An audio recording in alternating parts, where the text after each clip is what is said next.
බලයට ආවේ ගොවියා ශක්තිමත් කරලා මේ රටේ මිනිස්සුන්ගේ ආර්ථිකය ශක්තිමත් කරනවා කියලා. හැබැයි ඉතින් අද ගොවියා දීවරයාගේ ආර්ථිකය ශක්තිමත් කරන කෙසේ වෙතත් පිටරටින් කන්න ගෙනල්ලා ව්‍යාපාරිකයාගේ ආර්ථිකය ශක්තිමත් කරන වැඩ පිළිලක් නෑ යනවා. පිටරටින් ගේන ආහාරවල එළවලු පළතුරු වල බදු අඩු කර කර ලංකාවේ ගොවියට යන එනමන් නැති කිරීමක් නම් කරන බවක් පේනවා. ගොවියා පාගල දාලා හරි කමක් නෑ තමන්ගේ ව්‍යාපාරිකයෝ ටික ලව්වා හාල් පිටරටින් ගෙන තැනට ඔබ පරිවර්තනය වෙලා තියෙනවා. බයිසිකලයක්වත් ගන්න බැරි ගොවියෙක් අන්තිමට මහ පාට ඇදගෙන වැටෙන තැනට ආර්ථිකය කඩන් වැටලා තියෙනවා. සුළුසුළුගෙන් කුණාටුවෙන් වගා හානි වුණා. භූමිය හානි වුණා. ඒවට වන්දි ගෙවන්නේ නැහැ. දැන් ගෙවල් දෙනවයි කිව්වා. හැබැයි කොහොම අන්තිමට? තවම ඒ ජනතාව කොතනද ඉන්නේ කියලා කොතනද යන්නේ කියලා පිළිබඳව අවබෝධයක් නැහැ. ගොවියා දීවර ආරක්ෂා නොකර ආහාර සුරක්ෂිතතාවය තහවුරු කරගන්න නැතුව ඔබ තමුන්නාසේ ඉදිරියට ගමනක් නැති වෙනවා. ත්‍රිලියනයක් දෙනවා කියලා වන්දි ගෙවන්නව දීපු චෙක් එක රිටර්න් වෙලා. දීපු චෙක් එක තාපස්සට ඇවිල්ලා. ඉතින් ඔය බිලියන 10 ගිණුමේ තියාගෙන ඉන්න නැතුව ඒ ගිණුමේ තියනවාද වෙන කාගේ ගිණුමකට බැර වෙලාද කියන අපි දන්නේ නැහැ. හැබැයි අපි ඔබෙන් ඉල්ලන්නේ කරුණාකරලා ගොවියන්ගේ ප්‍රශ්නෙට ඔබ මැදිහත් වෙන්න. මේ වල්පැල අයින් කළා මල්පැල ගෙනාව 159ක් ඒ කාලේ කිව්වේ ඔබ තමුන්නාසේලාගේ ඔය පටු මානසිකත්වයේ වෛරය ඔබේ මහාන් තත්ත්වකම පැත්තක තියලා මේ වෘත්තීය සමිති වලට වෛද්‍යවරුන්ට අහුම්කම් දෙන්න. ඒ වගේම තමයි ජාතික ආරක්ෂාව පිළිබඳ සම්බන්ධයෙන් පුද්ගලයාගේ ආරක්ෂාව සම්බන්ධයෙන් ප්‍රශ්නයක් තියෙනවා. පාතාලි තප්පරතියයි මිනිස්සු පාතාලි සෝසෝලා තියෙන්නේ. මිනිස්සුම මරනවා. ඉතින් මේකට වළක්වන්න මේක නවත්තන්න යම් සාධාරණ සාර්ථක වැඩපිළිවෙලක් ක්‍රියාත්මක කරන්න එක නිල්ලිමත් කරනවා. ඇත්තටම නාම රාජපක්ෂ මහත්මයා කතාව අහන ඊට පස්සේ සෑහෙන hina යනවා. ජුල්ලම්පිටියේ අමරේලා පිටිපස්සේ තියාගෙන දේශපාලනය කරපු කට්ටිය මෙතෙන් ඇවිල්ලා කියන කතා අහනකොට ඇත්තටම hina යනවා. උත්තරේ අහගන්න මම ඔයාගේ ප්‍රශ්නෙට උත්තර දෙන්න. අහගන්න උත්තර ටික. ගරු සභානායකතුමියනේ ඉස්කෝලේක උගන්වනවා ගුරුවරයෙක් ළමයින්ට. උගන්වන ගමන් මෙන්න මේ වගේ කවියක් ලියවෙනවා. කවිය තියෙන්නේ මෙහෙම. ගුරුවරයා ළමයින්ට කියනවා නැගිටලා යන්න එපා නාම රාජපක්ෂ මහත්මයා වාඩිලා ඉන්න අහගන්න විනාඩි 13යි. අහගෙන ඉන්නකෝ. අහගෙන ඉන්න. ඔයා කියනකොට අපි අහගෙන ඉන්න දැන් මේ ටික අහගෙන ඉන්න විනාඩි 13ක් උත්තර දෙන්න. විනාඩි 13ක් දෙන්න උත්තර දෙන්න. අහගන්න. ඒක කියන්නේ ගුරුවරයා කියනවා ළමයින්ට තියෙන අපේ ජාතික ගීයක් වෘක්ෂයක් පුෂ්පයක් ක්‍රීඩාවක්. පිටිපස්සම පෙළේ ඉන්න ළමයෙක් උත්තර දෙනවා නැගිටලා. සමා වෙන්න සර් ඒත් කෝ අපිට ජාතිය වසර ගණනාවක් තිස්සේ බලනායකතුමියනි ලාංකීය ජාතිය ගොඩනගෙන ඉඩ දුන්නේ නැහැ. ඒක ගිනි පිම්බා. ඒ ගිනි මකරෙත් තමයි ඔය ඉස්සරහා හිටියේ. ශිෂ්ටාචාරයට ගිනි තියලා තිබ්බේ. ජාතිවාදී ගිනි දැල් වලින් ශිෂ්ටාචාරයට ගිනි තිබ්බා. ඒ ගිනි තියලා ඉවර තමයි ගිනි දැල් වලින් දශක ගාණක් ලංකාවේ තිබ්බ මානව සංවර්ධනයක කඩාකප්පල් කරා. වසර ගාණක් මානව සංවර්ධනයක එන හිටලා තිබ්බා. අපේ රටේ තිබ්බ භෞතික සංවර්ධනයේ වසර ගාණක් ගිනි තියලා ඒක අයින් කරලා තිබ්බා. අපේ ශිෂ්ටාචාරය ගමන් ගත්තේ අලුගොඩවල් උඩින්. ඒකේ නායකයෝ තමයි මේ දැමුත් උත්සාහ දරන්නේ ජාතිවාදී ගිනි දැල් වලින් මේ රට ගිනි තියන්න. ඒකට අපිට ඉඩ තියන්නේ නැහැ ගරු සභානායකතුමියනි. හොඳට මතක තියාගන්න. අපිට තියෙනවා එරියස් එකක් කව කරන්න. මොකක්ද එරියස් එක? මේ රටේ වසර ගාණක් ගිලිහිච්ච මානව සංවර්ධනයේ එරියස් එක අපි අයිති කරගන්න ඕනේ. ඒ එරියස් එක මේ ජනතාවට ලබා දෙන්න ඕනේ. අපිට තියෙන එරියස් එකක් කව කරන්න. මොකක්ද? වසර ගාණක් තිස්සේ අපේ රටේ නැතිවෙච්ච භෞතික සංවර්ධන අපිට මේ ජනතාවට අත් කරලා දෙන්න තියෙනවා. ඒ වෙනුවෙන් අපි කැප වෙනවා. මේක වසරක ශේෂපත්‍රයක් තියෙනවා අපිට කතා කරන්න ගරු සභානායකතුමියනි. කලින් කතා කරපු മന്ത്രിවරු ඇමතිවරු අපි කතා කරා විශේෂයෙන්ම අපේ රටේ දැන් අද ඉදිරිපත් කරලා තියෙන පනත සම්බන්ධව 54 සම්බන්ධව. ඒ නිසා මම වැඩි කාලයක් ගත කරන්නේ නැහැ මේ 54 සම්බන්ධව කතා කරන්න. අපි ජනතාව ඉදිරියේ පොරොන්දු දීලා ආවේ මේ රටේ ආර්ථික සමාජීය සංස්කෘතික දේශපාලනික පරිවර්තනයක් කරනවා කියලා. කෑලි හතරක් තියෙනවා. ආර්ථික සමාජීය දේශපාලන සංස්කෘතික පරිවර්තනය.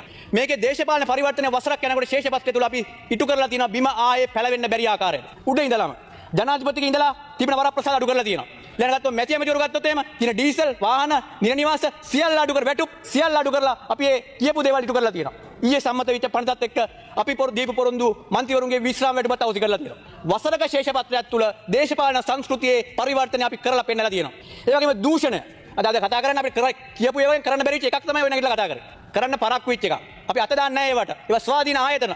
ඒවට නිදාසේ ඇසිරෙන්න ඉඩ දෙනවා. ඒ පරක්කු නිසා තමයි ඔය නැගිටලා කතා කරන්නේ. මතක තියාගන්න. CPI index corruption perception index 14ක් ඉස්සරහට ආවිලා තියෙනවා. ලකුණු 33 තිබෙ 35ට ආවා. ආණ්ඩු කරන්නේ වෙනස් කරනම රාජ්‍යාන්තර සම්පූර්ණ වෙනස් වෙලා නැහැ. අපි හිතනවා යම් කාලයක් එක්ක ඒකත් උඩට එයි කියලා. ඊළඟට ආර්ථිකය කරන්ට් account එක ජංගම ගිණුමේ 1950 ඉඳලා 2023 දක්වා 7 වතාවයි අතිරික්තයක් තිබ්බේ.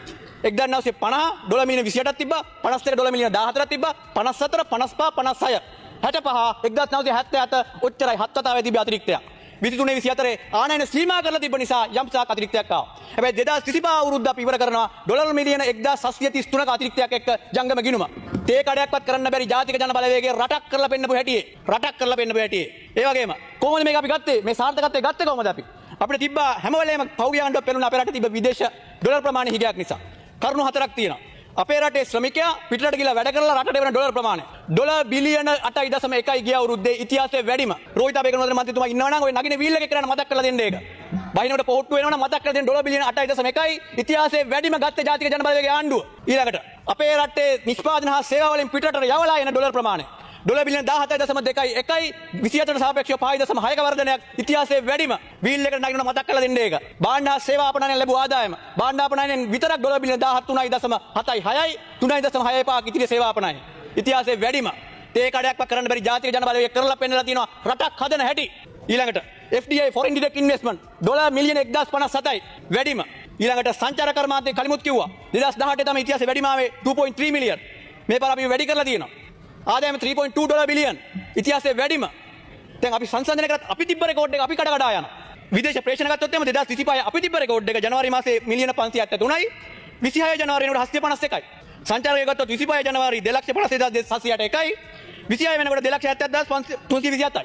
අපිම කඩ කඩ යනවා. ඩොලර් විතරක් නෙවෙයි රුපියල් ආදායමත් අපි විස්තර කරලා තියෙනවා. කොහමද? රේගු කස්ටම් එක රුපියල් බිලියන 2500කට වැඩි ආදායමක්. අපි දුන්නා ඒ කට්ටියට නිදාස කරගෙන යන්න ආදායම පෙන්නලා තියෙනවා. වාර්තාගත ආදායමක් ඉතිහාසයේ වැඩිම. ඊළඟට සුරාබල් දෙපාර්තමේන්තුවේ ආදායම රුපියල් බිලියන 230යි ඉතිහාසයේ වැඩිම. දේශීය ආදායම දෙපාර්තමේන්තුවේ ආදායම 2200ට වැඩි රුපියල් 200 රුපියල් බිලියන ඉතිහාසයේ වැඩිම. මොනවද මේ තියෙන විශේෂත්වය? අවුරුද්දක අපි කියපු ආර්ථික සමාජීය දේශපාලන සංස්කෘතියේ පරිවර්තනයේ ප්‍රතිඵල. ඒව තමයි මිනිස්සු දන්නේ අපි පුන පුනා කිව යුත්තේ. මතක තියාගන්න. මේක කරේ ජාතික ජනබලවේගයේ අපේ තියෙන විචක්ෂණශීලී ක්‍රියාශීලී අපි කැපවීමෙන් වැඩ කිරීම නිසා. අදූෂිත පාලනයෙන් අපි කරපු දේවල් මේ පෙන්නලා තියෙන්නේ. කියන්න ලැජ්ජයි. දැන් මොකද වෙලා තියෙන්නේ? විපක්ෂය හොය යන්නේ මොකද්ද? ස්ට්‍රයික් එකක්. මොකද ලේවලෙන් ලියලා දෙන්න දිනවනේ. වෙන විකල්ප නැහැ.